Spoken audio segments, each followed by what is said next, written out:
معراج ایک معجزہ ہے، اور معجزہ اس واقعہ کو کہتے ہیں جس کو سمجھنے اور ماننے سے عقل عاجز آ جائے،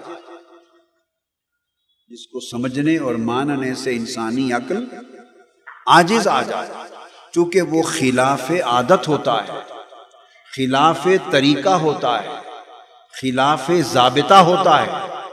عقل جن امور کو سمجھنے کی عادی ہوتی ہے، معجزہ اس ضابطے کے خلاف واقع ہوتا ہے، لہذا عقل اس کو نہ سمجھ سکتی ہے نہ مان سکتی ہے۔ تو جس بات کو عقل سمجھنے سے عاجز ہو اس کو معجزہ کہتے ہیں، اور جسے عقل آسانی سے سمجھ لے اور مان لے وہ معجزہ ہو ہی نہیں سکتا، وہ معجزہ بولیے ہو ہی نہیں سکتا۔ اسی طرح وہ کرامت نہیں ہو سکتی۔ تو معجزہ ہونے کے لیے ضروری ہے کہ اس واقعے کی نوعیت ایسی ہو کہ عقل اس نظام عادت کے تحت اسے نہ سمجھ سکے نہ مان سکے، تب وہ معجزہ ہوتا ہے۔ اب یہاں یہ بات سمجھ لیں کہ جب معراج کو معجزہ مان لیا، جس نے بھی امت محمدی صلی اللہ علیہ وآلہ وسلم میں جس نے بھی معراج کو ایک بار معجزہ مان لیا، تو معراج کو معجزہ مان کر پھر اسے خواب کہنا اس کا کوئی جوڑ نہیں۔ معراج کو معجزہ مان کر پھر اسے خواب کہنا اور منامی معراج کہنا، ان دو چیزوں میں کھلا تضاد ہے۔ اگر خواب ہے تو معجزہ نہیں ہے، اگر معجزہ ہے تو خواب نہیں۔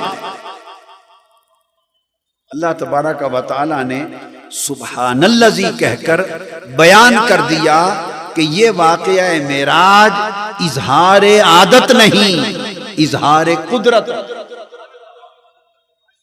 اظہار عادت نہیں، اظہار قدرت ہے۔ اور یہ عقل میں سمجھ آنے والا، عادتاً سمجھ آنے والا نہیں، بلکہ عقل کو عاجز کر دینے والا ہے۔ اس لیے کہا سبحان الذی، پاک ہے وہ ذات جس نے یہ معجزہ اپنے حبیب کی شان کو، عظمت کو، رفعت کو، سطوت کو پوری دنیا کو دکھانے کے لیے بپا کر دیا۔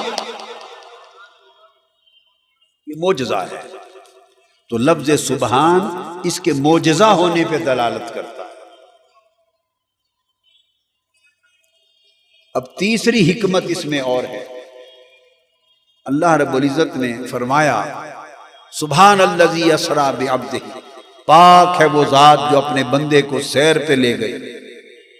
کافروں نے انکار کر دیا، کافروں نے انکار کر دیا، انہوں نے شہر مکہ میں ایک ہنگامہ کھڑا کر دیا، شور مچا دیا، بھئی یہ کیسے ممکن ہے؟ مسلمانوں کے نبی نے کہا ہے کہ میں راتوں رات مسجد حرام سے مسجد اقصیٰ تک گیا، پھر سدرۃ المنتہا، پھر فوق السدرہ گیا، معراج پر گیا، واپس آ گیا۔ نبی کہتے ہیں کہ میں نے اتنا سفر کیا اور واپس آ گیا، یہ کیسے ہو سکتا ہے؟ اللہ نے کہا بد نصیبو اور نہ سمجھو، میرے نبی نے یہ دعویٰ ہی نہیں کیا۔ انہوں نے کہا، ابو جہل نے کہا کہ نبی نے کہا ہے کہ میں راتوں رات مسجد حرام سے اقصیٰ پر اور اقصیٰ سے آسمانوں تک گیا اور فوق السماوات گیا، ہم نہیں مانتے۔ اللہ نے کہا میرے نبی نے کہا، اللہ نے کہا میرے نبی نے یہ کہا ہی نہیں کہ میں گیا، میرے حبیب نے یہ کہا ہی نہیں کہ میں گیا۔ تو کافر حیران ہو گئے کہ باری تعالیٰ تو پھر بات کیا ہے؟ اس نے کہا غور سے سنو، میرے مصطفیٰ نے کب کہا ہے کہ میں گیا؟ یہ تو میں نے کہا ہے کہ میں لے گیا۔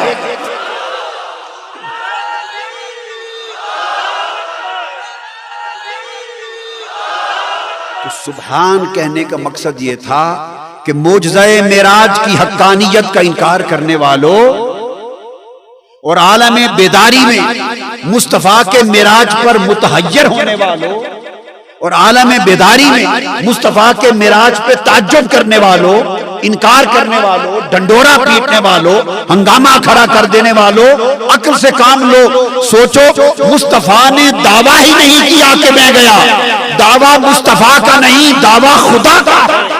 اگر مصطفیٰ کہتے کہ میں گیا پھر تم انکار کرتے، تمہاری مرضی۔ خدا کہہ رہا ہے کہ میں لے گیا، اب جس نے رد کرنا ہے میری بات کو رد کرے، مصطفیٰ کو رد کرے۔ اب جو مصطفیٰ کے بیداری کے معجزہ معراج کا انکار کرے گا وہ انکار مصطفیٰ نہیں کر رہا، وہ انکار خدا کر رہا، چونکہ حضور نے تو دعویٰ ہی نہیں کیا کہ میں گیا۔ اس کی شان دیکھو، اس نے حبیب کو دشمنوں کی تانوں سے بچا کے ایک طرف کر دیا۔ حبیب آپ تو ادھر آرام سے بیٹھ جائیں، میں جانوں اور یہ بدبخت جانے۔ میرے حبیب آپ نہ کہیں کہ میں گیا، آپ نہ کہیں کہ میں گیا، میں کہہ رہا ہوں کہ میں لے گیا۔ اب جسے انکار کرنا ہے وہ مجھ سے مقابلہ کر لے، میری قدرت کا انکار کر دے، میری طاقت کا انکار کر دے، میری عظمت کا انکار کر دے۔ لہذا معجزہ معراج کا عالم بیداری میں انکار کرنا وہ عظمت مصطفیٰ کا انکار نہیں ہے، قدرت خدا کا انکار۔